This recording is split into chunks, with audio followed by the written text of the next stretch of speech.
Hello guys, welcome back to our channel Pariksha E classes. स्वागत है आप सभी का आपके अपने चैनल परीक्षा ई क्लासेस पर। Guys, as you know, DSSB TGT vacancies 2024 announce हो चुकी हैं। ये vacancy TGT, PGT, PRT and other post के लिए अनाउंस हुई हैं। गाइस, इस वीडियो में हम बात करने वाले हैं TGT पोस्ट पर जो इंग्लिश टीचर है बनने के लिए क्या आपका सब्जेक्ट कॉम्बिनेशन होना चाहिए, क्या एलिजिबिलिटी क्राइटेरिया होना चाहिए ताकि आप DSSB में TGT इंग्लिश के लिए जो टीचर है वो बन सकें। गाइज, सबसे इंपॉर्टेंट टॉपिक है क्योंकि कई सारे अभ्यर्थी ऐसे होते हैं जिन्हें अपना सब्जेक्ट कॉम्बिनेशन नहीं पता होता है और कई बार वो भर्ती से बाहर भी हो जाते हैं। तो इस वीडियो में हम बात करेंगे कि आप DSSB TGT इंग्लिश पोस्ट के लिए यदि टीचर बनना चाहते हैं तो क्या आपका सब्जेक्ट कॉम्बिनेशन होना चाहिए एंड क्या एलिजिबिलिटी क्राइटेरिया हो।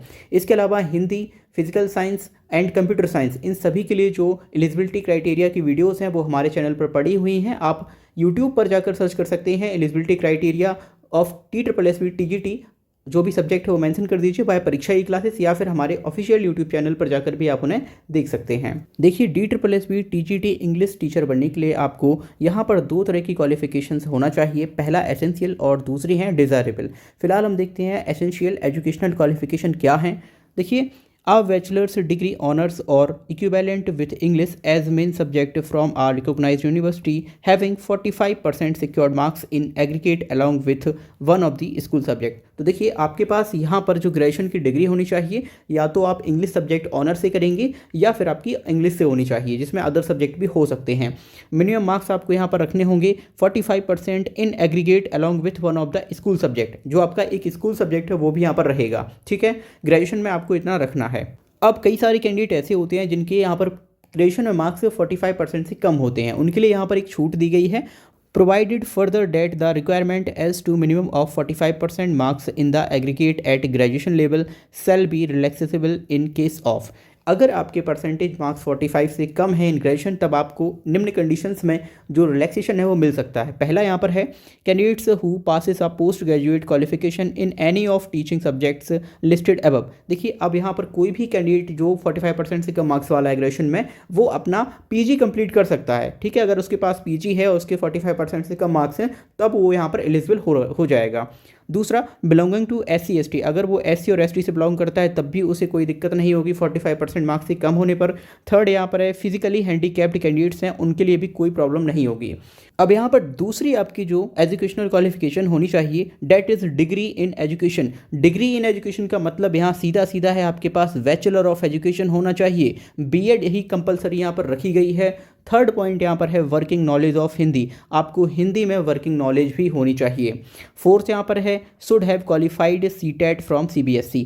अगर CTET की बात करी जाए तो आपके पास ये CTET का पेपर 2 क्वालिफाई होना चाहिए, क्योंकि आप TGT टीचर बनने जा रहे हैं, इसलिए CTET पेपर 2 आपके पास क्वालिफाइड होना ही चाहिए। गाइज, इसके साथ ही provided that assistant teachers from MCD department of education and lab assistants shall not be required to have 45% marks received in aggregate in bachelor's degree pass और ऑनर्स और equivalent. इसके अलावा जो भी अभ्यर्थी दिल्ली में MCD और डिपार्टमेंट ऑफ एजुकेशन में साथ ही साथ लैब असिस्टेंट की तरह अगर जॉब कर रहे हैं दिल्ली सरकार के अंदर, तब उनको ग्रेजुएशन में 45% की रिक्वायरमेंट की भी ज़रूरत नहीं है। अब यहाँ पर अगर हम दूसरी डिज़ायरेबल एजुकेशन क्वालिफिकेशन की बात करें तो ये आपकी बिल्कुल नहीं है, ये निल रहेगी। यहाँ पर एक्सपीरियंस को भी एसेंशियल और डिज़ायरेबल दोनों में ही निल रखा गया है, कोई आपको एक्सपीरियंस की ज़रूरत नहीं है।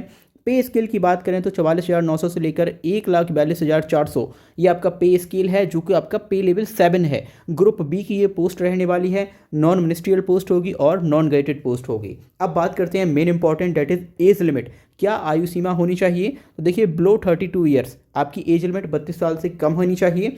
रिलैक्सेबल है up to 40 years in case of female candidates. महिलाओं के केस में ये एज लिमिट 40 रखी गई है।